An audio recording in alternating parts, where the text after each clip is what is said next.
au financement de TVL, chaque don compte. Financer TVL, c'est essentiel.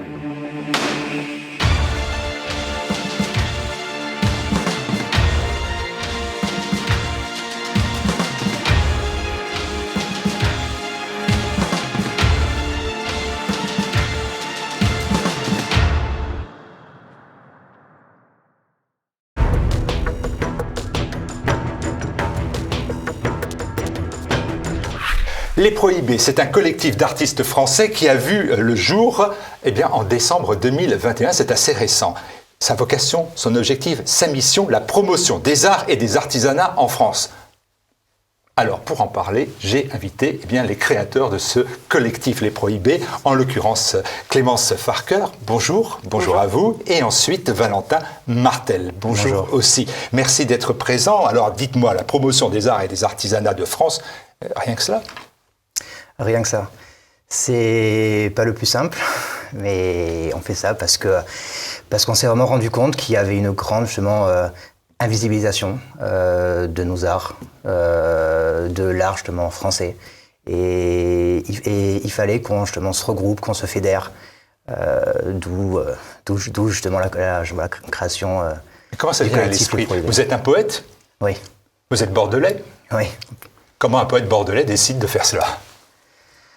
Ah, mais parce qu'on s'est rencontrés avec Clémence, on se parlé sur les réseaux, voilà, parce qu'elle est aussi artiste, dessinatrice, et donc voilà, donc on s'est rencontrés ici, et puis on a commencé justement à en parler, à discuter de ça, et puis on a eu l'idée un petit peu folle de faire tout ça.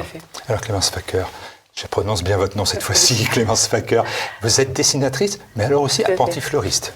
Poète encore alors. Presque de la poésie plus matérielle. Mais j'ai toujours eu des parents qui travaillaient dans l'artisanat ou qui travaillaient de leurs mains. Et donc pour moi, c'était primordial de aussi faire un métier avec mes mains, entre autres, et de pouvoir aussi rencontrer d'autres artistes, de par le collectif notamment. Quand on a eu l'idée de créer le collectif, on avait l'impression avec Valentin d'être très peu d'artistes français français. Et d'être soit on ne connaissait pas les autres artistes, soit on était très peu. Donc on a décidé de chercher ces autres artistes pour voir si réellement on était nombreux. Et de plus en plus, chaque jour, on publie tous les jours quasiment de nouveaux artistes sur la page Instagram Les Prohibés. Et on a découvert une vraie communauté qui s'entraide et qui vit une vraie beau moment, notamment par l'art et l'art à la française. Dessinatrice. Alors concrètement, c'est quoi dessinatrice? Ça va être beaucoup de choses. Vous êtes dessinatrice de quoi? De BD, Dessinatrice, plus c'est gérer un passe-temps actuellement, maintenant que j'essaie de travailler en tant que fleuriste. Mais c'était plus des dessins, j'ai fait beaucoup de scoutisme ou des choses comme ça, donc des dessins plus catholiques, scouts ou des choses comme ça. Mais c'est vrai que dans le collectif, on a vraiment aussi de tout. Et j'avoue que dessiner, ça a été un passe-temps plus pour rendre service, par exemple dessiner pour des mariages, pour ce genre de choses. Parfait. Alors dites-moi, j'en viens à ma première question, c'est comment est né ce collectif? Je dis que j'ai donné la date, mais je n'ai pas encore totalement l'équipe, mais avant toute chose quand même, pourquoi le choix du terme prohibé? Parce que prohibé, ça ramène à prohibition, ça ramène donc à transgression, à interdit. Est-ce que c'est ça? Tout à fait. C'est ça, tout à fait ça. Ah, mais c'est vraiment complètement ça. C'est vraiment justement un clin d'œil, justement ce que je vous ai dit tout à l'heure sur justement l'invisibilisation que tout artiste qui veut justement créer en se référant à la France, à son histoire, à son passé, à sa culture, à son patrimoine. Malheureusement, on s'est rendu compte, et c'est un fait qu'on est complètement invisibilisé, et donc on a voulu justement contrebalancer ça par ce clin d'œil comme ça, d'où notre nom, Les Prohibés. Les Prohibés, voilà. Prohibés, c'est ça. Donc ça, c'est un terme que vous revendiquez. Tout à fait. Complètement. Parfait. Est-ce que il y a, donc j'ai bien compris, Valentin Martel, Clémence Farqueur, quels sont les autres membres de l'équipe? On m'a dit que vous êtes maintenant une centaine, un réseau d'une centaine d'artistes, mais il y a quand même des gens qui dirigent ensemble. Tout à fait. On constitue un bureau. On est 4 dans le bureau. Oui. On est 4, donc il y a en fait une personne, Edouard, qui elle s'occupe de toute la partie de notre future chaîne YouTube, mais ça on s'en parlera plus tard. On a aussi François, qui est donc le secrétaire du collectif et qui lui justement s'occupe de toute la partie administrative. François qui est aussi c'est coutelier et ancien avocat. Comment on passe de coutelier à ancien avocat? Couteau dans le dos et couteau fabriqué ensuite. Ça, il faudrait lui demander, mais à ce qu'il nous avait dit, c'est que voilà, il en avait marre de ce métier d'avocat et qu'il voulait justement se concentrer sur l'art manuel et sur l'artisanat. Artisan coutelier. Voilà. Donc ça, c'est ce qui représente la direction actuelle du collectif. J'en reviens quand même à ma première question. Comment est né ce collectif? C'est-à-dire, j'arrive pas à saisir. On dit, bon ben voilà, on a voulu réunir, etc. Mais c'est pas né comme ça. Je ne sais pas parce qu'on a échangé sur les réseaux sociaux. Si, c'est ça, c'est vraiment cela. Ça a été une rencontre aussi, découvrir qu'on n'était pas seul et qu'on avait besoin notamment de se lier pour peser aussi dans le monde actuel. Je pense qu'on connaît trop peu les artistes français et donc c'était l'idée aussi de révéler aux autres gens ces artistes qui sont ainsi invisibilisés, notamment sur les réseaux sociaux. J'ai bien compris. Alors le but est donc de fédérer, je cite, des créateurs français talentueux et perpétuer l'art français. Ça me va. Mais la promotion du beau contre le wokisme et la cancel culture, ça me va, je comprends. Je comprends moins le refus, je cite encore, des œuvres contemporaines. Tout n'est pas jeté dans l'art contemporain, si? Alors non, tout n'est pas jeté. Nous, ce qu'on dit juste, c'est quand en fait l'art se réfère à rien, à aucun passé, aucune des références justement. Et c'est ce qui se passe. On a vraiment l'impression dans l'art contemporain actuel qui est quand même assez nihiliste, qui justement se réfère à qui fait un peu fi justement de notre passé. Ça, c'est nous ce qu'on justement critique et ce qu'on a voulu justement contrebalancer.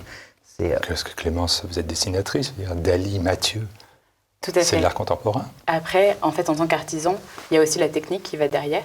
Alors, on peut être autodidacte, mais on est quand même appuyé sur une technique qui rend les choses belles. À partir du moment où, à mon sens, il n'y a plus de technique, où il n'y a plus de savoir, où il n'y a pas de transmission, pour moi, ce n'est pas forcément de l'art. Bon, alors quelles sont vos actions? Tout d'abord, vous l'avez dit dès le départ, l'action elle est sur les réseaux sociaux dorénavant. Clémence, réseaux sociaux? Oui, on est principalement sur Instagram. On a aussi un réseau Telegram sur lequel on publie tous les jours et on fait connaître chaque artiste, un artiste par jour quasiment.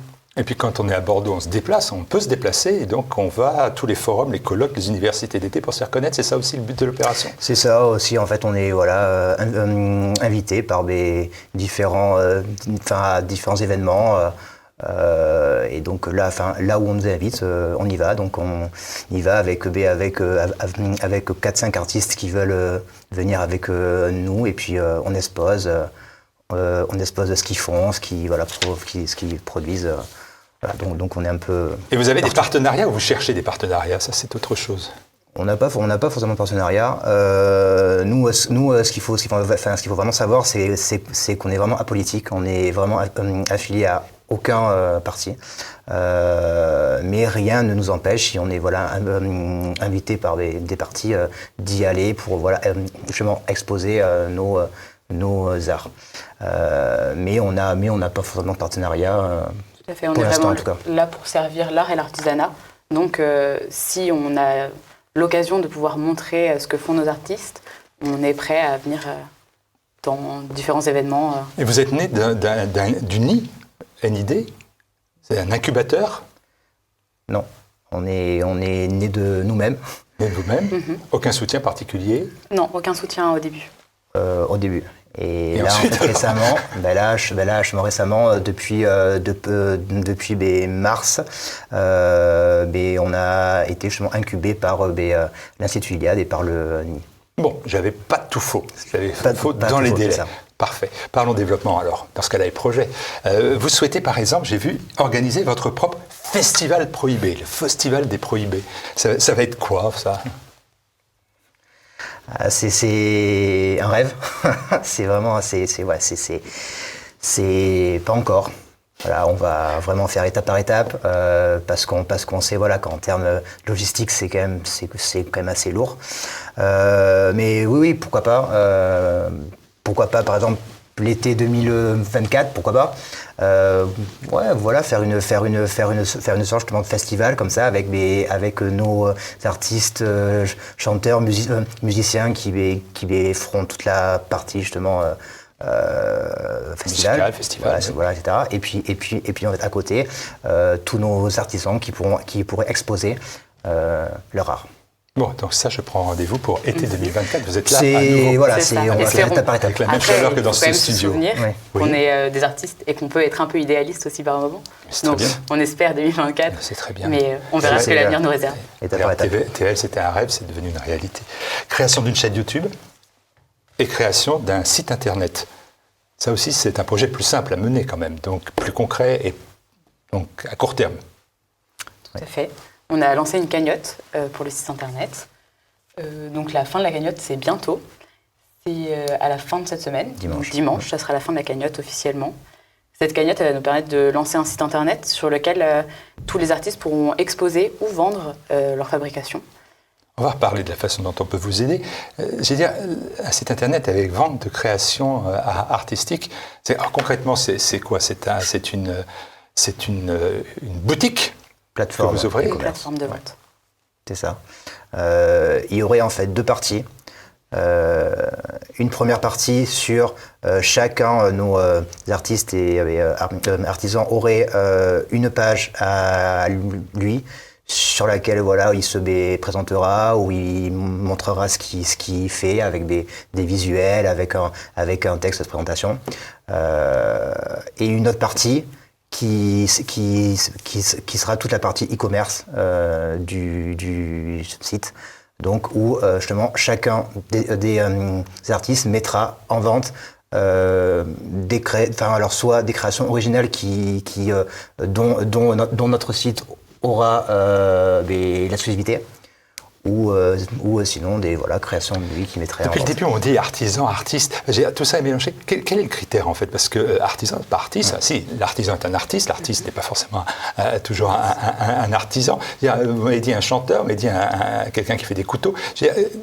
C'est tous ceux qui... Comment vous définissez les choses ? C'est tous ceux qui font du beau ? C'est très large. Hein. Alors en effet, c'est très large. Après, aussi. Comme j'ai dit tout à l'heure, dans la beauté, etc., il y a aussi cette notion de savoir-faire.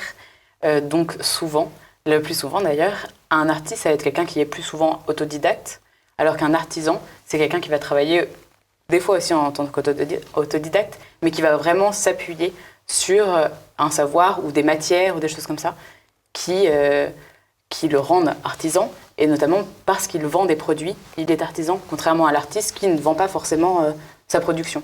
C'est pour ça que sur le site internet notamment, ça sera à la fois une plateforme de vente, mais à la fois une galerie pour des gens qui n'auraient pas de quoi vendre, mais qui font des choses éphémères comme fleuriste ou même tous les métiers de bouche ou des choses comme ça, qui n'ont pas réellement quelque chose à vendre directement au public. Est-ce que Clémence, ce que vous êtes en train de me répondre, je vais vous poser la question, est-ce que vous vous montrerez exigeant quant à la qualité du travail proposé ? Par exemple, est-ce que vous exigerez une fabrication française ou une fabrication européenne, une fabrication de A à Z française ou de A à Z européenne ? Est-ce que vous avez déjà songé à cela ? Tout à fait, on y a songé avec Valentin. Pour nous, c'est très important que les choses soient françaises. C'est pour ça que le collectif est avant tout français. Européen, pour l'instant, c'est pas notre but. Pourquoi pas à l'avenir ouvrir quand on sera déjà un peu plus formé, parce que c'est vrai qu'on n'a qu'1 an et demi d'existence quasiment, mais pour l'instant on se focalise vraiment sur tout ce qui est français. Est-ce que l'on peut dire, Valentin, que toute votre politique mise en place de visibilité, si j'ai bien compris, de vos créateurs, est en finale une stratégie que je qualifierais d'influence patriote. Est-ce que vous acceptez ce terme, influence patriote ?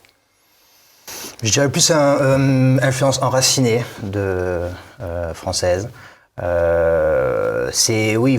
Clairement, c'est pour vraiment faire rayonner les artistes et artisans français. Donc, oui, voilà. Enfin, le terme vrai patriote ne nous dérange pas forcément, mais je m'en définirais plus par un art français enraciné.